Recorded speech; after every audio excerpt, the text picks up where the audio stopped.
episode ke-10, memikirkan. Dava menatap Devina dengan tatapan yang tajam. Adik kembarnya itu saat ini menatap tampilan dirinya depan cermin. Devina terpaksa mengganti pakaiannya dengan lebih layak untuk bertemu calon ibu mertua alias mama dari Alexander. Astaga, ini sungguh gila. Dasar dosen nyebelin, pekik Devina dalam hati.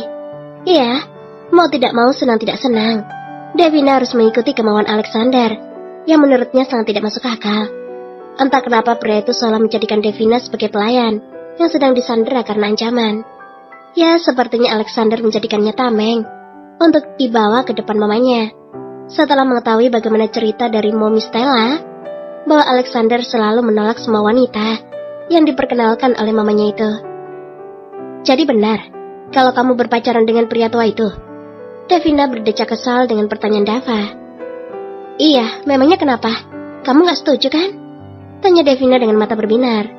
Dia tahu jika Dava sangat posesif terhadapnya, dia pasti akan meminta Devina putus dari Alexander, dan hal itu bisa membuatnya terbebas dari belenggu dosen tersebut. Kalau menurutku, Alexander sangat cocok untuk menjadi kekasihmu, karena aku yakin dia bisa menjagamu dan membuatmu bahagia. Devina melototkan matanya tidak percaya dengan ucapan yang keluar dari mulut Dava. Seharusnya saudara kembar itu menolak hubungan mereka, mengingat bagaimana posesifnya dia. Apa? Kenapa? Bukankah kamu tidak suka jika aku didekati oleh pria lain? Seru Devina. No, kalau pria itu Alexander, aku sangat setuju. Karena pria itu jauh lebih dewasa daripada kamu. Dan aku tahu kalau pria itu pasti akan bisa menjagamu dari segala macam bahaya, dan dari orang-orang yang akan menjahati kamu. Setelah mengucapkan itu, Dava keluar dari dalam kamarnya dengan bersenandung kecil. Sepertinya pria itu merasa cukup lega ketika Alexander lah pria yang dipilih oleh adik kembarannya.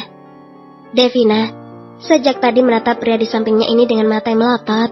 Sungguh tidak pernah terbayangkan di benaknya jika ia harus berurusan dengan dosen killer yang sangat dibencinya di kampus. Saya tahu kalau wajah saya sangat tampan. Apakah kamu sudah mengaguminya? Ucap Alexander yang masih fokus menyetir. Anda jangan terlalu percaya diri ya.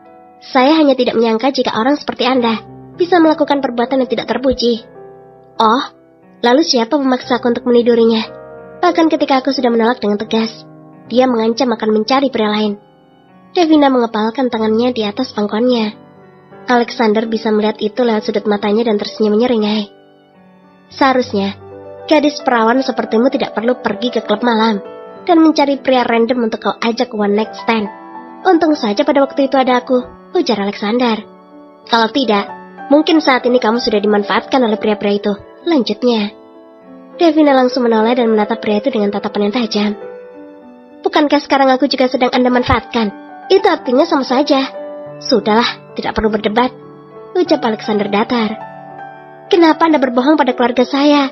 Kenapa Anda mengatakan jika kita adalah sepasang kekasih yang saling mencintai? Padahal kenyataannya, kita tidak pernah saling bertegur sapa.